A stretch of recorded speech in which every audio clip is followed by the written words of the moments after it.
മടി മാറ്റാൻ വേണ്ടി ഒരു 4 കാര്യങ്ങൾ പറഞ്ഞു തരട്ടെ. മടി മാറ്റാതെ നിങ്ങളുടെ ജീവിതത്തിൽ നിങ്ങൾ ഒരിക്കലും രക്ഷപ്പെടാൻ വേണ്ടി പോകുന്നില്ല. പലരും പറയാറുണ്ട് ലേസിനെസ് നിങ്ങളുടെ പേഴ്സണാലിറ്റി ആണെന്ന്. ഒരിക്കലും ലേസിനെസ് പേഴ്സണാലിറ്റി അല്ല. എവിടെ നിന്നാണ് ഈ ലേസിനെസ് വരുന്നതെന്ന് നിങ്ങൾക്കറിയോ?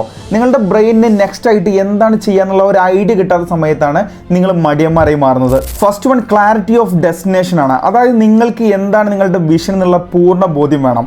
നിങ്ങൾക്ക് എന്തെങ്കിലും ചെയ്യുകയാണെന്നുണ്ടെങ്കിൽ അതിൻ്റെ വിഷനും മിഷനും നിങ്ങൾ സെറ്റ് ചെയ്ത് വെച്ചിട്ടില്ലെങ്കിൽ നിങ്ങൾക്കൊരു ഡെസ്റ്റിനേഷൻ ഇല്ല എന്നുള്ളതാണ്. ഒരു ബസ്സിൽ കയറി യാത്ര ചെയ്യുന്ന സമയത്ത് നിങ്ങൾ കറക്റ്റായിട്ട് നിങ്ങളുടെ ഡെസ്റ്റിനേഷൻ അറിയില്ല എന്നുണ്ടെങ്കിൽ നിങ്ങൾ എവിടെയെങ്കിലും പോയി ഇറങ്ങുകയാണ് ചെയ്യുക.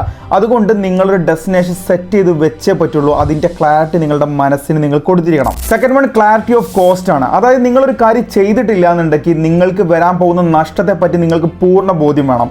അതായത് നാളെ ഞാൻ രാവിലെ എണീറ്റിട്ടില്ലെങ്കിൽ എന്താണ് സംഭവിക്കാൻ വേണ്ടി പോവുക, നാളെ ഞാൻ ഈ സംഭവം വൈകിച്ച് കഴിഞ്ഞിട്ടുണ്ടെങ്കിൽ എന്താണ് സംഭവിക്കാൻ പോവുക എന്നുള്ള ഒരു ബോധ്യം നിങ്ങളുടെ മനസ്സിലുണ്ടെങ്കിൽ നിങ്ങൾ കറക്റ്റായിട്ട് ആ ആക്ഷൻ അവിടെ എടുക്കും. Third one clarity of your surroundings ആണ്. ഒരു ചൊല്ലുണ്ട്, stand near red you turn to red, stand near black you turn to black. അതുകൊണ്ട് തന്നെ നിങ്ങളുടെ ഗോളും നിങ്ങളുടെ ഡെസ്റ്റിനേഷൻ തീരുമാനിച്ചിട്ട് അതേ ഡെസ്റ്റിനേഷനിൽ എത്താൻ വേണ്ടി ആഗ്രഹിക്കുന്ന ആളുകളുടെ കൂടെ നിന്ന് നിങ്ങൾ ജീവിക്കാൻ വേണ്ടി ശ്രമിക്കുക. Fourth one clarity of next action എന്നുള്ളതാണ്. അതായത് നിങ്ങൾക്കൊരു മൗണ്ടൻ കയറണമെന്നുണ്ടെങ്കിൽ നിങ്ങളുടെ ഫസ്റ്റ് സ്റ്റെപ്പ് വെക്കാതെ നിങ്ങൾക്ക് ഒരിക്കലും മൗണ്ടൻ കയറാൻ വേണ്ടി കഴിയില്ല. സോ ഓരോ തവണയും നിങ്ങളുടെ നെക്സ്റ്റ് സ്റ്റെപ്പിനെ കുറിച്ചൊരു ബോധ്യം നിങ്ങളുടെ മനസ്സിലുണ്ടാവണം. എന്നാൽ മാത്രമാണ് നിങ്ങൾക്ക് നിങ്ങളുടെ ഗോളിൽ പെട്ടെന്ന് എത്താൻ വേണ്ടി കഴിയുള്ളൂ. ഞാൻ ഈ പറഞ്ഞിട്ടുള്ള 4 ക്ലാരിറ്റി നിങ്ങൾ നിങ്ങളുടെ ബ്രെയിനിന് കൊടുത്തു കഴിഞ്ഞാൽ ഓട്ടോമാറ്റിക്കലി നിങ്ങളുടെ ലേസിനെസ് ഒഴിവാവുകയും നിങ്ങൾ പ്രൊഡക്റ്റീവായിട്ട് മാറും ചെയ്യുന്നുള്ളതാണ്.